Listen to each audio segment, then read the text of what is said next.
I llavors una vegada vaig anar al metgessa i li vaig dir, escolti, és que clar, tinc 40 anys, com és que estic tan cansada? I em diu, oh noia, és que els que teniu polio baixeu l'escala, però en comptes d'un amb un, de dos amb dos o de tres amb tres. I és així.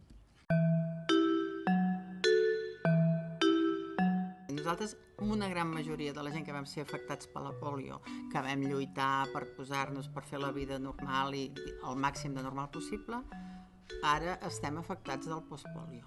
I postpolio és un agreujament de l'estat. O sigui, estem com en els inicis, jo estic una mica com en els inicis quan vaig agafar la polio. Això de l'instint de superació que tu dius és que és una paraula com la felicitat. Això què és? Si fas el que et toca, no el que et toca, el que pots, el que et ve de gust, si tens ganes de fer coses, les fas i ja està. M'agrada molt escriure ara a mi, no? I llavors l'altre dia llegia que els bons guions de les serials televisius aquests de moda, de les quals et soc, de moda, importants, dels quals en soc molt fan, han de tenir molts punts de gir. Doncs la meva vida té molts punts de gir.